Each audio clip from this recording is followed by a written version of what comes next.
What is going on, guys? This is Miasin. I'm actually going to show you guys today my updated hero testing, updated hero deck profile plus testing video all at once, because the last deck profile that I made was not perfect and I was fully aware of that. So I asked you guys as much feedback as possible, like please try to help me out, because I don't watch other people's videos on YouTube. I think it actually just stunts creativity overall. I think you should just not really, you can allow yourself to be inspired by other people, but not really just net deck and everything. And that's also something that I encourage with people. Like, even though you're watching my deck profile, I don't recommend you to copy this, because if I make mistakes, you're also copying my mistakes. So just use all of my videos just in general as starting points and try to work from there. It's going to be so much better for you, and it's also good for beginners. A lot of people think that net decking is ideal for beginners.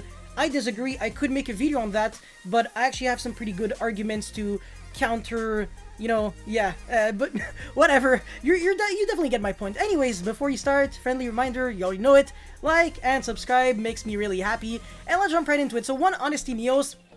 I used to not really understand fully why people were playing this card, and now I think I do. So, it's a searchable card that allows you to randomly jump over big boss monsters, because sometimes your opponent can just have a monster with a lot of attack that can't be destroyed by whatever, by card effects, maybe. For example, the level 10 Jian monster, the one that can't really be destroyed by card effects, and also has a really nasty effect when a card is banished, so you don't really want to lose to that, because your main deck doesn't really beat it too well. So Honesty Neos, just a searchable out, you really have to, and it kind of protects your Dark Claw, so one Honesty Neos makes a lot of sense. I definitely agree, and it's a level 5 or higher hero monster, so it could be a material for the Phoenix Enforcer when you run out of your Malicious, and there's another purpose for this card, I just kind of forgot, but yeah, it's a good card.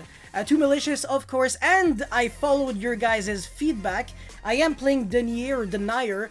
This card's insane. I can't believe I missed it on my previous deck profile. It really is insane. It gets you more copies of Malicious because it puts back a Malicious from your banish to your deck, and then you can use the effect of it again, obviously, kind of like the Nemesis monsters, but also it has a really neat effect where special summons. Well, it's all in one effect. Your special, not one in one effect, but one effect gets you both effects. So you special summon it from the grave, and then you put back the Malicious, you special summon the Malicious back, and that's your free Crusader already, which is just Merry Christmas City, and we love Merry Christmasing our opponents. Yeah, anyways, one Celestial. I am not playing the other Destiny Hero monster, the Disc Commander. You could be playing it. You could be playing either Disc Commander, Celestial, or even Draw Guy. I think one of the three is enough. I could be wrong, but one of the three should be enough. And yeah, if you have some good arguments, definitely let me know. All of them down in the comment section below. I know the Draw Guy is a cool card that makes you draw a card on the next turn. The issue is that it does help your opponent out, because your opponent is also drawing a card, so that's why I usually try to stay away from these kind of cards. I'm not really trying to make my opponent go +1 for free. It's just not my cup of tea. Yeah, one Adjusted Gold with the Dark Calling. I don't know, I just think Bane is a good card, and you don't really have to do a lot of commitment for that package, so I think it does make sense. Yeah, a lot of people said it's not necessarily needed, and I do agree, it's just a little bonus, but I mean, why not? It's like a hero card that doesn't really make you lose your normal summon, and yeah, it doesn't suck. And okay, so that was the other purpose for Honesty Neos. That is the level 5 or higher hero monster that you could be using. Well, just level 5 or higher monster, but yeah. One Solid Soldier with one Liquid Soldier. You don't want to clog your deck with too many normal summons, definitely makes sense. With 2 Vision Hero Increase, because if you draw it, your Ferris is kind of bad, so if you play 2, it's better because you can afford to draw 1 increase. But also, if you play 2 increase, you can resolve Ferris twice, and that's the reason why I'm also playing 2 Vion instead of just 1. And I think 3 is too much because you also have Stratos as a normal summon, but having 2 Vion is cool because of the reasoning with 2 increase. Not only is it like a Garnet in a way, where you want to be able to still have access to it from your deck, but also if you don't draw it, well, maybe Ferris can have a purpose more than once in a game, so yeah. Ferris, obviously staying there at 3 makes sense. 2 Stratos. Shadow Mist, I'm like kind of back and forth. I kind of like it. I do believe that 1 could be enough. But yeah, it really is your call, honestly. So yeah, it's up to you if you want to play 1 or 2 Shadow Mist. I definitely do believe that 3 is way too much. But yeah, for the utility cards, 3 Ash, 3 Imperm, as well as Feather Duster, and Call by the Grave, of course. 2 Emergency Call, it only searches you elemental hero monsters for your deck to your hand. If it searched any hero, it would have been great, because you could actually search Ferris. It does search Honesty Neos, but I don't know, it's good without being broken. Yeah, Dark Calling, Hero Lives, obviously. We want to trade where we lose a Stratos, or 2 Stratos. Well, Stratos goes from 3 to 1 in order to gain 2 additional Hero Lives. If this card comes back to 3, it's actually huge. It's not once per turn as well. So if this card gets ashed and you have another copy, like, yeah, sure, you're paying 6,000, but you're paying 6,000 to make a Dark Law with a search, so that's pretty nice if you ask me. And yeah, 1 Polymerization, I cut it down from 2 to 1, Reinforcement of the Army, of course, 3 Fusion Destiny, 3 Mass Change, and that's pretty much it for the main deck. The extra deck didn't really change too much. I think there's one card, the Tornado or something. Yeah, one card that someone recommended me, but apart from that, I only added Anaconda because sometimes you go for Ferris, you don't use the effect, and then you make your Anaconda and you make your Destiny Destroyer Phoenix Enforcer that way. So that's it for the deck profile. Let's get into the replays now. Alright, replay number 1, and I actually played against a deck that, yeah, reminds you of something. Reminds you of something. Hey, that's shockingly really similar to what I showed you guys not too long ago, man. Evil Twin, the deck is great. It really is. Yeah, you can Ash the normal summon. If they draw the extender, well, they can keep playing from there. You can imperm that, but if they have the quick play to special summon another monster, then you can have 2 hand traps, and it's not enough because the full combo draws you multiple cards, gets you on interruptions. Not too bad, not too bad. So through 2 hand traps, he was able to make 3 interruptions. That's really freaking good. That's really good, and obviously would have been much well, not much more if I didn't hatch up. Definitely not, because the other cards are just extenders, right? So yeah, makes sense. And yeah, and it's fine if my Shadow Mist gets thingy ashed. He's not drawing a hand trap though, which is the only issue here. Not really an issue. Now he gets to pop another draw again, man, an Imperm, which is like the worst hand trap to draw here. You would like to draw Ash, Veiler, and stuff like that. Not really Imperm because it's kind of whack. You also have the continuous spell, so even if I destroy this, you can't use the Imperm. But yeah, he's going to revive back the Kisikil, and I can just do my plays, man. I have my Destiny Hero, Destroy Phoenix Enforcer. Ghost Bell is just not great. It can negate this, the Cross Crusader, but that's kind of it. And it doesn't do enough here. I think I have Denier, so I can just put back the Malicious. And then Malicious, I'm losing so many life points, by the way. Hero lives, and I lose 200 life points every time I normal or special summon a monster. I think normal or special? Yes. Oh my god, it stacks up, man. It's kind of like that Red Ice Flare Metal Dragon. You're like, oh, I lose 500, big deal.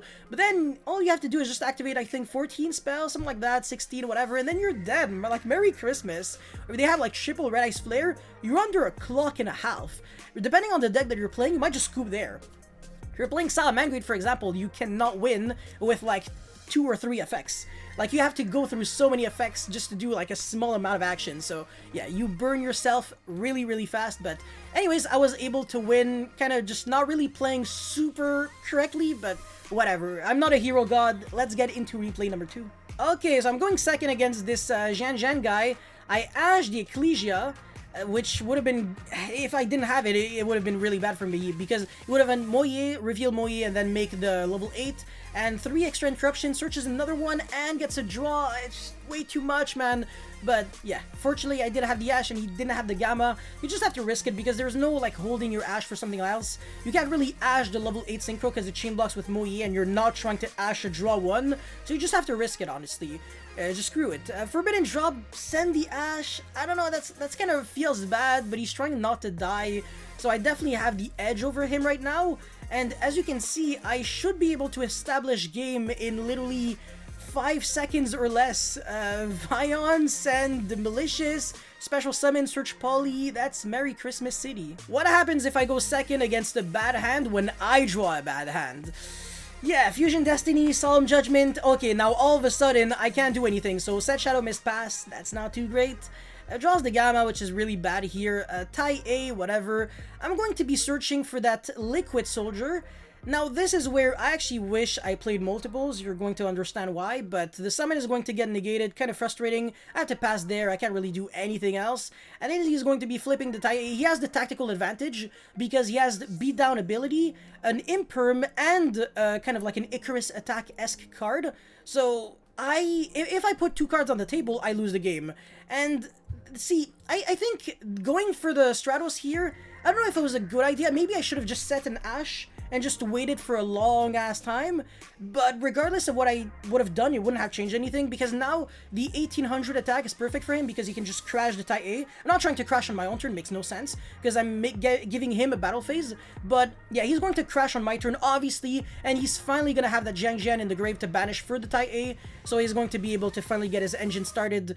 He definitely had it anyways. With how pitiful my hand was, how incredibly passive he was playing, there was just simply no way for me to win that one. So yeah, I mean, 3 Ash in the hand with literally no juice, and now I'm getting Icarus attack. Icarus attacked. And yeah, I'm also getting Ash on the Shadow Mist, but it doesn't matter too much. At this point, Desire's Ash, he doesn't have the driver anymore, he banished it. So his Gamma cannot trigger. There's no reason to hold the Ash for something else, because I'm literally on top deck mode. He can just summon a monster and attack, and I'm not doing anything. Yeah, Duster top deck. Just trying to hope that he's going to fall for a bluff and trying to play passive, but yeah, when you have the opportunity to play, you go for the play. There's no bluff, there's no nothing. Drawing all the Gammas doesn't matter because, like I said, he has the tactical advantage of having an engine, and I'm just not able to do anything, so I'm going to die, and it's that simple. What happens when I go first? Yeah, okay, I can break. It is a possibility, and besides, he had 2 hand traps, so I was 1,000,000,000% losing. But now Imperm on the Moye. Proceed to summon Shijia. No, that is not Shijia. That's Long Yuan. Okay, yeah, long guy, level 6 boy. And yeah, it makes the level 8 guy. I only have Called by the Grave, which doesn't do anything here. Kind of funny setting the Imperm. I mean, it's obvious. I know it's an Imperm, but it doesn't really matter too much. Yeah, I mean, mass change, big deal. Whoa, definitely helps me out a lot, eh? Oh man, I'm obviously gonna die. That's just not how we want to see things. But yeah. Final replay, and my opponent has 2 hand traps, so how am I gonna kind of pilot this out? Well, the Ferris actually baits a Valor, which is weird because in reality it shouldn't bait hand traps. It's not really supposed to be a hand trap bait, yeah. Yeah, I mean, okay, yeah, sure, if I really have the opportunity to play, I might draw mass change, but I'm not generating interruptions here, so I don't really get it, but it's fine. I can be generating resources. Now this Shadow Mist is going to search. I know for a fact that this guy is going to Valor me again. It happens every single time, so why would I go straight for Fusion Destiny, or I can just make him lose another card from the hand, go for Fusion Destiny after going for the useless Anaconda, and yeah, just proceed to pass there. He's going to draw the Afterburner, which is pretty freaking good here. Well, actually, it's not really good. The reason why I destroyed my own Anaconda is because if Rose can make Hayate and then attack, he can revive back the Rose, and that's just even more damage that I take for no reason. So why would I allow him to do that? It makes no sense. So destroying my own Anaconda actually spares me a lot of life points. Well, okay, 1,000, but still. And yeah, I mean, he's going to Foolish for Engage, which is actually incorrect. Shouldn't have done that. Also, I feel like he should have MST'd me for... well, I mean, he didn't have a lot of spell cards anyways, so it's fine. Wouldn't have done anything. And yeah, I mean, that's pretty much... He also could have Shark Cannon this by MSTing me first. I don't know. I don't know. Yeah, okay, whatever. That's fine. I mean, he's really trying to get multiple spells engraved, but this is just incorrect. Like, he should have just MST'd so the Widow Anchor could steal, and now the increase allows me to play through a Widow Anchor anyway, so MST on the increase just no longer does something. Definitely should have MST'd while he was still on his turn, and now that I have the ability to play, and he's on top deck mode, I can obviously destroy him. So that is it, that is all. Like I said, absolutely beautiful. Heroes is a tier 1 deck in the OCG right now. Could we actually see Heroes becoming tier 1 in the TCG? Let me know your thoughts in the comment section below. Don't forget to like and subscribe. Motivates me so much to keep me going like these, and I'll see you next time. Peace.